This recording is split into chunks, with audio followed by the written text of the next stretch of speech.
Proclamação. Ó Jerusalém, sobre os teus muros pus guardas, que todo dia e toda noite jamais se calarão. Ó vós, os que fazeis lembrar o Senhor, não haja descanso em vós, nem deis a ele descanso, até que confirme e até que ponha Jerusalém por louvor na terra. Isaías 62, 6, 7. Porque a nação e o reino que não te servirem perecerão. Sim, essas nações serão de todo assoladas. Isaías 60, 12. Carta de ensino A raiz do antissemitismo, de Derek Prince. Um historiador católico romano deu um breve, mas vívido resumo de 2.300 anos de antissemitismo contínuo. À medida que o historiador do antissemitismo olha para trás, para os milênios de horrores que ele tem registrado, surge uma conclusão inevitável. O antissemitismo é o ódio da história humana mais longo e profundo. Outros ódios podem tê-lo ultrapassado em intensidade por algum momento histórico, mas todos, por sua vez, assumiram ou começam a assumir agora o seu devido lugar no caixote do lixo da história. Que outro ódio durou uns 23 séculos e sobreviveu a um genocídio de 6 milhões de vítimas no seu 23º século de existência, só para se encontrar ainda intacto e rico em potencial por muitos mais anos de vida? A grande magnitude do registro, visto como um todo, clama por explicação. Como foi que essa combinação de ódio eterno e opressão surgiu? O que é essencial? Quem ou o que foi responsável por isso? O autor continua a oferecer a sua própria explicação do antissemitismo. As suas observações são esclarecedoras e úteis, mas, na minha opinião, não providenciam uma explicação adequada.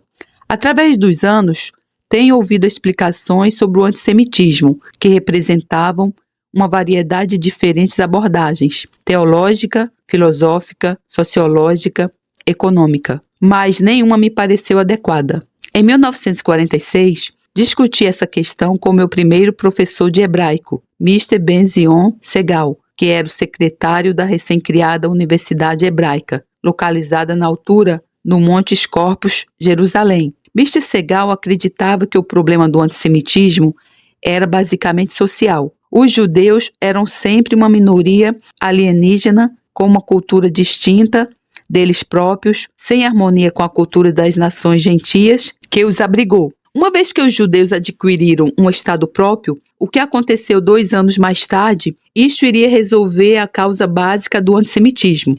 A isto eu respondo: se estiver correto que a causa básica do antissemitismo é sociológica, então o estabelecimento de um Estado judeu terá de percorrer um longo caminho em direção à resolução do problema. Mas se, como eu penso, a causa básica é espiritual, o estabelecimento de um Estado judeu não resolverá o problema, mas irá intensificá-lo ao fornecer-lhe um foco evidente, o recém-formado Estado judeu. Olhando agora para trás, cerca de 50 anos, devo dizer, pesarosamente, que acredito que a história provou que estava certo. O estabelecimento do Estado de Israel apenas providenciou um nome mais politicamente correto, antisionismo, em lugar de antissemitismo. A virulência aumentou. Ainda que eu estivesse certo ao identificar a causa básica do antissemitismo como sendo espiritual, senti que não tinha exposto a raiz. Bastante recentemente, contudo, sem qualquer procura consciente da minha parte, recebi 2 lampejos sucessivos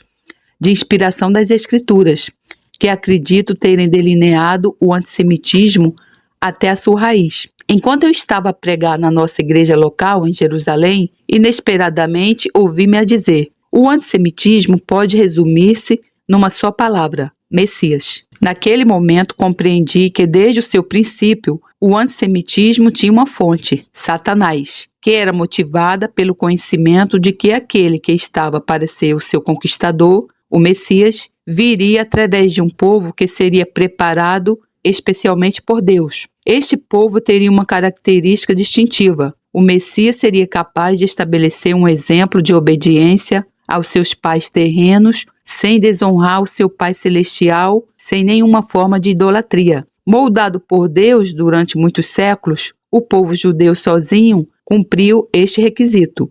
Então vi como desde o nascimento de Israel como uma nação em diante, Satanás incessantemente procurou fazer duas coisas: seduzi-los à idolatria e, se isso falhasse, destruí-los completamente como nação. As tentativas de Satanás de seduzir Israel à idolatria são características recorrentes da sua história nacional. A história também registra duas tentativas de Satanás de destruir Israel como nação. No Egito, o faraó ordenou a morte de todos os seus bebês do sexo masculino. Se isso tivesse sido realizado, efetivamente teria acabado a sua existência como nação. Mais tarde, Ramã chegou muito perto de fazer um decreto para a exterminação de todos os judeus no Império Persa, que na realidade eram todos os judeus vivos na altura. No século II a.C., Antíoco Epifane, o ditador da Síria, tentou por força das armas levar os judeus a renunciarem ao seu único destino como nação e imergir na cultura da idolatria do Império Grego à sua volta. Só a resistência corajosa dos macabeus fez falhar sua tentativa e assegurou que 1 século e meio depois houvesse uma nação judia para a qual Jesus podia nascer como Messias. Pela sua morte sacrificial na cruz, Jesus completou o propósito para o qual ele veio, como representante de Israel e de todas as nações. Ele satisfez todos os requisitos da justiça de Deus em nosso favor, e assim cancelou todas as reivindicações de Satanás contra nós. Com isto, ele impôs sobre Satanás uma derrota eterna e irrevogável.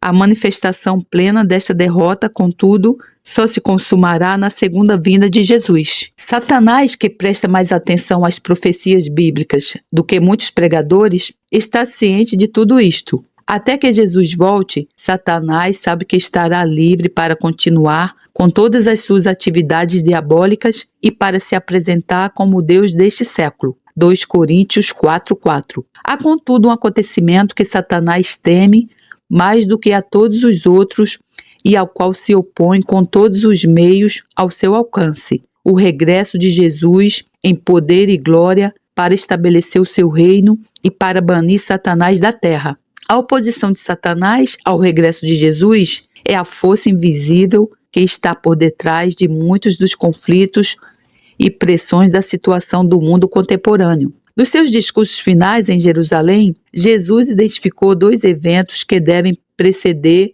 o seu regresso à terra.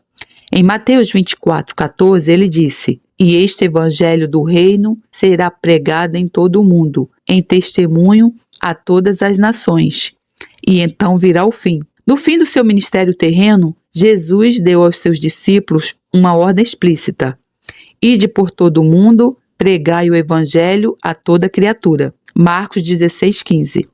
"Ide fazer discípulos de todas as nações." Mateus 28:19. Jesus nunca cancelou esta ordem, ainda está em vigor. Ele não voltará até que os seus discípulos o tenham realizado. Satanás, portanto, usa todos os meios ao seu alcance para dissuadir a igreja de completar as suas tarefas. Quanto mais tempo a igreja se demora, mais tempo Satanás fica em liberdade. Contudo, previamente, Jesus, em Mateus 23, 38 e 39, tinha dito aos judeus em Jerusalém: "Eis aí abandonada a vós é a vossa casa, o templo. Pois eu vos declaro que desde agora de modo nenhum me vereis, até que digais: bendito aquele que vem em nome do Senhor." A forma como Jesus irá preparar os corações dos judeus para isto está prevista em Zacarias 12:10. "Mas sobre a casa de Davi e sobre os habitantes de Jerusalém derramarei o espírito de graça e de súplicas, e olharão para mim, a quem traspassaram, e prantearão sobre ele, como quem pranteia pelo filho unigênito, e chorarão amargamente por ele, como se chora amargamente pelo primogênito." Repare que o próprio Senhor fala na primeira pessoa. Ele diz: "E olharão para mim a quem traspassaram." O Espírito Santo irá mover-se sobrenaturalmente sobre os corações dos judeus para fazer uma revelação do seu Messias e arrependimento angustiado por o terem rejeitado e crucificado. Vejam, contudo, que esta descrição se refere especificamente à casa de Davi e aos habitantes de Jerusalém. A restauração dos judeus para a sua própria terra e para a cidade de Jerusalém é um preliminar essencial. Até que isso aconteça, a derrota de Satanás não será definitivamente consumada. Esta, então, é a segunda condição que deve ser cumprida antes do regresso de Jesus.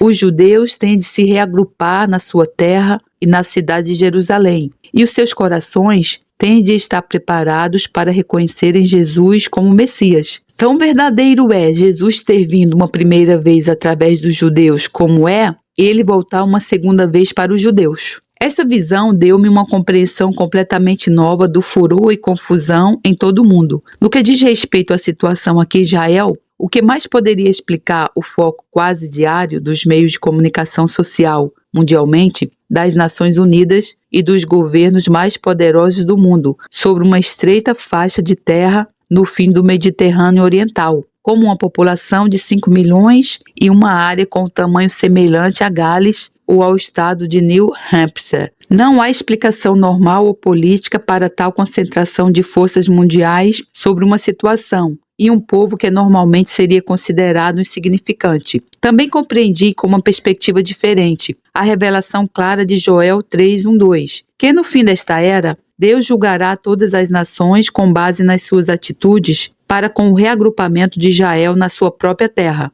Pois eis que naqueles dias e naquele tempo em que eu restaurar os exilados de Judá e de Jerusalém, congregarei todas as nações e as farei descer ao vale de Jeosafá, e ali com elas entrarei em juízo, por causa do meu povo e da minha herança, Israel, a quem elas espalharam por entre as nações, repartiram a minha terra. As implicações dessas revelações são de longo alcance e assustadoras. A nossa atitude para com o regresso de Jesus é revelada por duas coisas: a nossa preocupação para com a evangelização do mundo e para com o restabelecimento dos judeus na sua própria terra. Se formos indiferentes à evangelização mundial, somos então, quer reconheçamos, quer não, indiferentes ao regresso de Jesus. Provavelmente, há muitos cristãos que pelo menos da boca dariam importância à urgência do evangelismo mundial, mas que ainda estão cegos no que diz respeito à importância,